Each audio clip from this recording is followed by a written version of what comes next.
Welcome to రాజనీతి.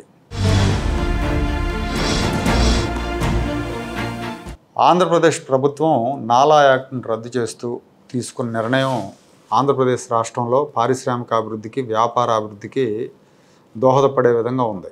Non agriculture land assessment act అంటే ఈ నాలా యాక్టు, దీని మూలంగా చాలా ఇబ్బందులు ఉన్నాయి. ఏదైనా ఒక పరిశ్రమ ఏర్పాటు చేయాలన్నా, లేదంటే ఒక రియల్ ఎస్టేట్ వెంచర్ స్టార్ట్ చేయాలన్నా, అగ్రికల్చర్ ల్యాండ్స్ని కన్వర్ట్ చేయాలి. ఏదైనా ఒక వ్యాపారం పెట్టాలన్నా, సపోజ్ ఒక పెట్రోల్ బంక్ పెట్టాలంటే రోడ్డు పక్కన అది అగ్రికల్చర్ ల్యాండ్ అయి ఉంటే దాన్ని కన్వర్షన్ చేయించాలి. దాన్ని కన్వర్షన్ చేయించాలంటే తహసీల్దార్కి అప్లై చేయాలి, ఎంఆర్ఓ ఆఫీస్లో అప్లై చేయాలి. ఎంఆర్ఓ సర్వే చేస్తాడు. సర్వే చేసిన తర్వాత ఆర్డీఓకి పంపుతాడు. ఆర్డీఓ అన్ని చూసి మళ్ళీ ఆయన ఆమోదిస్తాడు, గ్రీన్ సిగ్నల్ ఇవ్వాలి. ఇదంతా జరగడానికి టైం పడుతుంది. 3 నెలలు 6 నెలలు కూడా పట్టిన సందర్భాలు ఉంటాయి.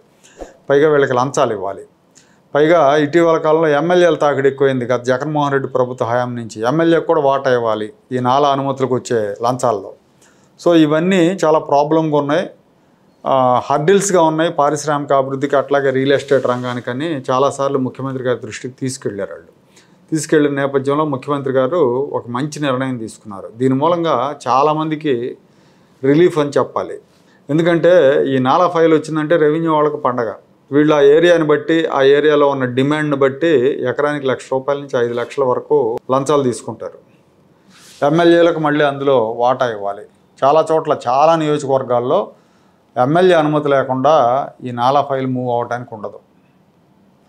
ఇప్పుడు కూడా అదే జరుగుతుంది. కూటమి ప్రభుత్వం వచ్చిన తర్వాత కూడా కొంతమంది ఎమ్మెల్యేలు అదే చేస్తున్నారు. సో ఇప్పుడు దీనికి అడ్డుకట్టేశారు చంద్రబాబు నాయుడు గారు. ఈ దందాకు అడ్డుకట్టేశారని చెప్పాలి. ఇక నుంచి ఈ కన్వర్షన్ కోసం డబ్బులు ఇవ్వాల్సిన పని ఉండదు, తిరగాల్సిన పని కూడా ఉండదు. ఏదైతే ఒక పరిశ్రమ కోసం, ఒక వెంచర్ కోసం, అనుమతుల కోసం దరఖాస్తు చేస్తారో దాంతోపాటే ఇది కూడా సింగిల్ విండో విధానంలో అనుమతులు వచ్చేస్తాయి. కాబట్టి అసలు ఇబ్బంది ఉండదు. ఇంకోటి, దీనివల్ల ప్రజలకు కూడా ఉపయోగమే. ప్రజలకు ఎలా ఉపయోగం అంటే, ఎవరైనా సొంతంగా ఇల్లు కట్టుకోవాలంటే, వ్యవసాయ భూమి ఉందనుకో, అక్కడ ఇల్లు కట్టుకోవాలంటే ఈ ల్యాండ్ కన్వర్షన్కి అప్లై చేయాలి. అది అతనికి ఎంతో కొంత డబ్బులు పెట్టాలి, వ్యయం, ప్రయాస అన్నీ ఉంటాయి, టైం కూడా పడుతుంది.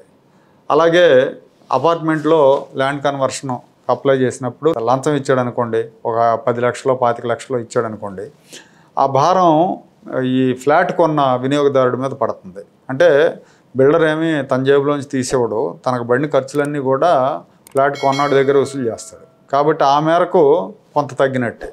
అలాగే రియల్ ఎస్టేట్ వెంచర్ కావచ్చు. ఇట్లా అంటే ప్రజలకు కూడా కొంత రిలీఫ్. పైగా ఈ వ్యాపారాలు పుంజుకునే అవకాశం కూడా ఉంది. ఈ హర్డిల్స్ ఏమి లేకపోతే పరిశ్రమలు పెట్టడానికి కానీ, వెంచర్లు వేయడానికి కానీ, వ్యాపారాలు చేసుకోవడానికి కానీ తొందరగా వస్తారు. పెట్టుబడులు కూడా బాగా వస్తాయి. సమయాభావం కూడా ఉండదు. వెంటనే పనులన్నీ మొదలైపోతాయి. కాబట్టి ఈ నాలా యాక్ట్ని రద్దు చేసి ప్రభుత్వం ఒక మంచి నిర్ణయం తీసుకుందని చెప్పాలి.